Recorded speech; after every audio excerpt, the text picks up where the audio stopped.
Back here, ready to jump into the second segment of the show, having to do with LSU's Pro Day that happened yesterday.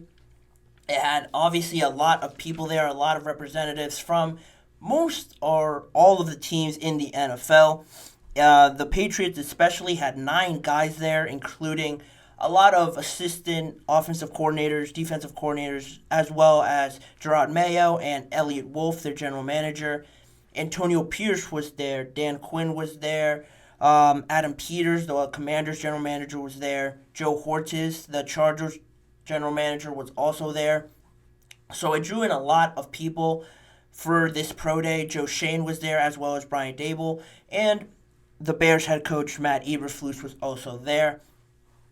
What's the biggest news coming out of this, the biggest takeaways were obviously seeing how Malik Nabers tested and how Jayden Daniels tested, because both of them got no medicals done at the NFL Combine, nor did they throw or do any drills at the Combine as well. So a lot of anticipation went into this around those two players to see what they were looking like physically, medically wise, and just on the field drills, how crisp it looks, and how really NFL ready they're training to become.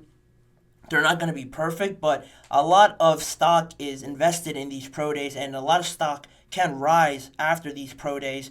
You saw it with J.J. McCarthy, Caleb Williams as well. Not as much because he's already touted as the best prospect, but even still, it did make people feel good to see how he was as a person, character-wise, how much fun he was having that day. So those things can differ in different ways around these pro days. General managers, coaches, and stuff like that can take a lot away from it off the field as well. But on the field, Jayden Daniels, touted as the second prospect to be taken to the Washington Commanders, he, surprisingly to me, wasn't going to do any athletic tests really at his pro day. Cameron Wolfe of NFL Network reported that, and was only going to focus on throwing. His session lasted or was about 50 passes in his workout, a combination of different deep balls, intermediate routes, short routes, and timing and stuff like that. It's all very impressive. I don't think that really affected too many people's view of him.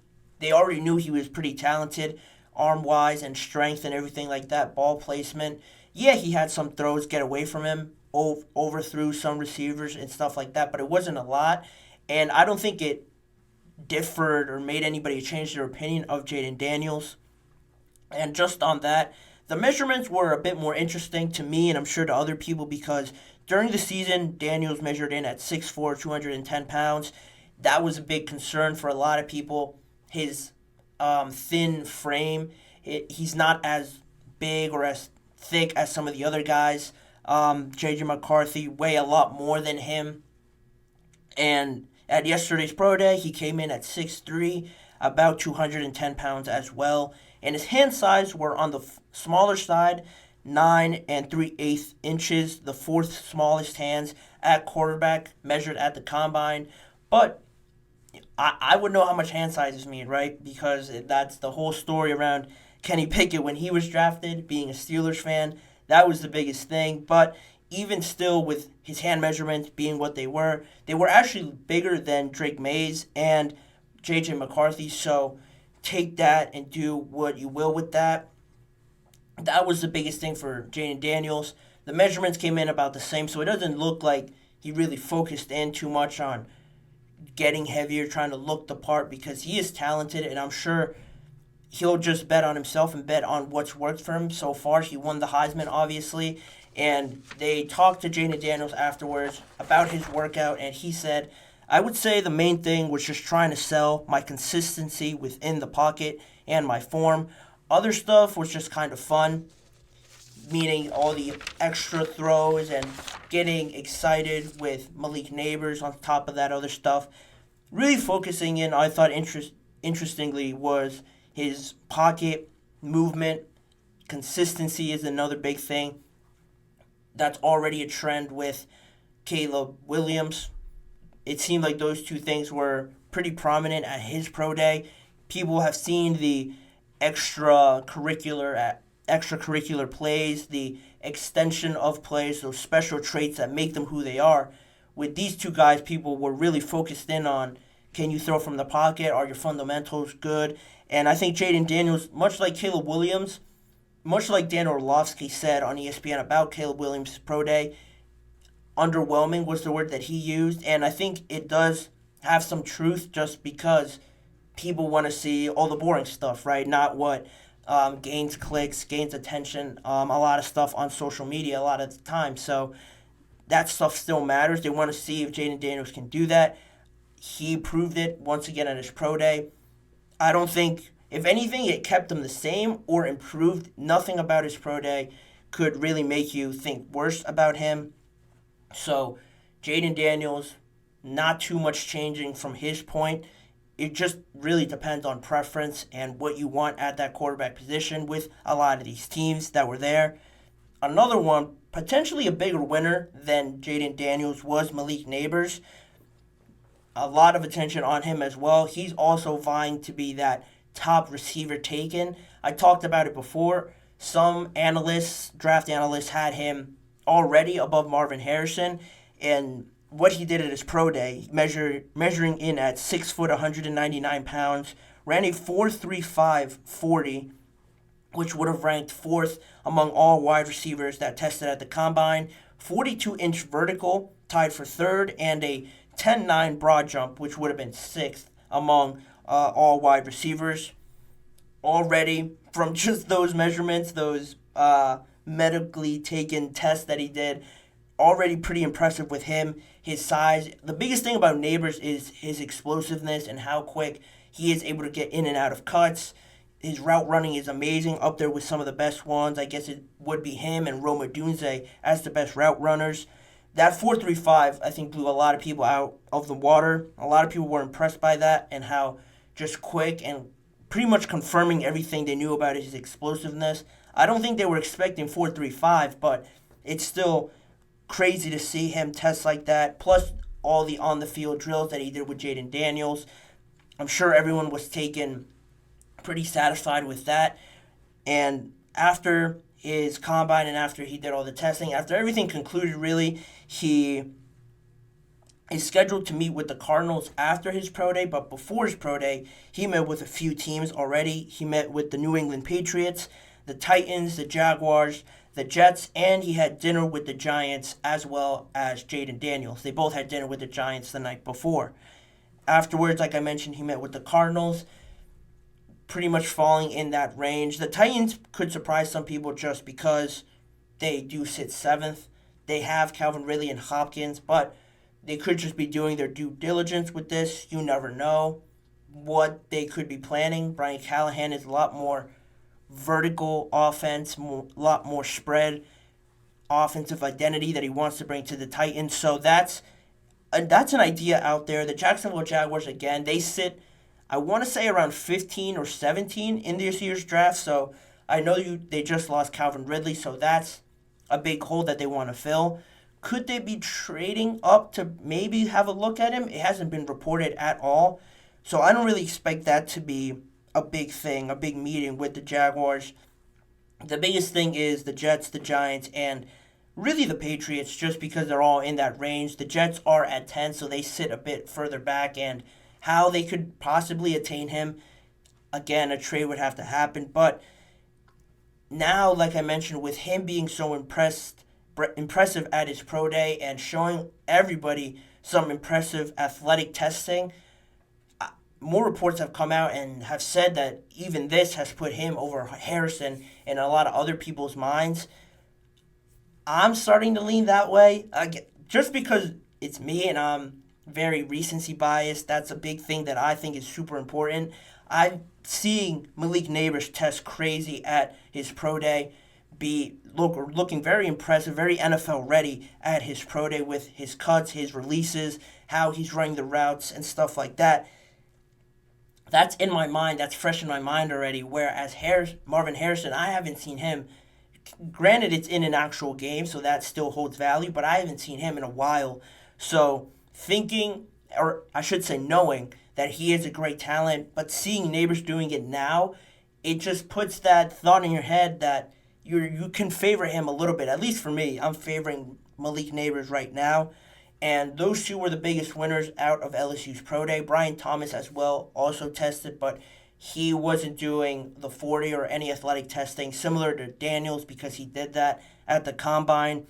And now you could really start thinking, how could this sort of Pro Day, everyone being surprised and raising their expectations more for these players now at their Pro Days, how could that affect a team like the Raiders, the Broncos, the Vikings now? They haven't really been connected to Daniels that much. It has been mostly J.J. McCarthy. But the Vikings still, they could also trade up, and maybe they like Daniels better now. It could all change in just a matter of this day at their Pro Day. And I saw a report coming here to do the show that it has been reported that the Raiders and the Vikings, I want to say, are the two teams now that have been the most active in trying to trade up after this Pro Day, after seeing Jayden Daniels.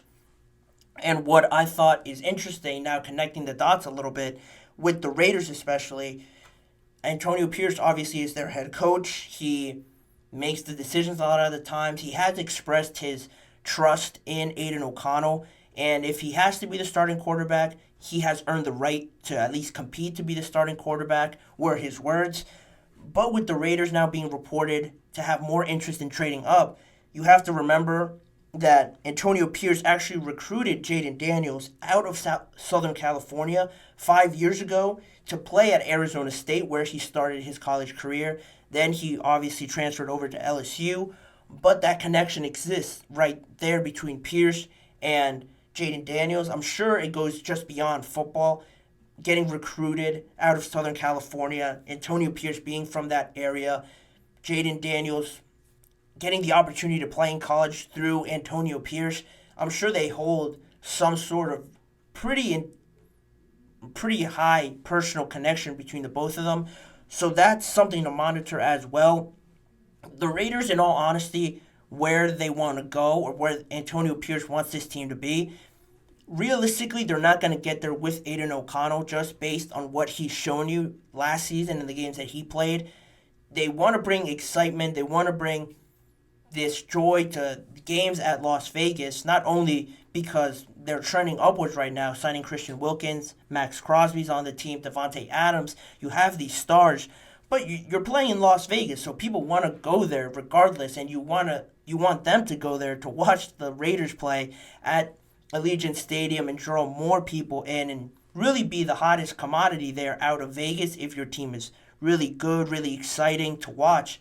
Jayden Daniels brings that running factor, out-of-pocket throws, extending plays, that sort of excitement, pairing him up now with Devontae Adams, and like I mentioned, all the other players that they have on their team, that's something that I would like to see it happening. I think that would be amazing for the Raiders and the team that they want to build, and finding their quarterback, making a move that drastic will cost them, but I will want to see what they give up and how competitive they still remain if they were to make a move up like that. And that all stems just from a pro day like this. An impressive pro day from Nabers now potentially moves him up to wide receiver one in a lot of people's minds. And now Jayden Daniels gets a lot more people looking at him and wanting to trade up so far in the draft, going from where the Raiders are, I think at 13 to potentially 2 or 3 is a monumental jump, which will cost them. But at the same time, it could be worth it for these teams. The Broncos are in there as well. Sean Payton hasn't been shy about saying that he wants or is looking at a trade realistically. So that's something to monitor, something to see how it all plays out after them. Jayden Daniels is scheduled to have meetings with Washington, New England, the Giants, the Vikings, the Broncos, and the Raiders after his pro day. So all those are yet to come, and those are more on the personal side, which could also shift this into some of these teams falling in love with some of these prospects. So the pro day is there, kind of building up the excitement, but these official visits are, I think, what really makes the final decision for a lot of these teams with some of these prospects that are impressing day in and day out as the NFL offseason goes on. But I will move on now and transition into another break. And on the other side of the show, the other half of the show, I will be getting into that Hard Knocks change, focusing in on an entire division rather than following just one team. And we'll talk about Brock Purdy's imminent projected extension in 2025 with the San Francisco 49ers. So you're not going to want to miss all of that. All those stories are coming up next on the GSMC Chip Shot Football Podcast.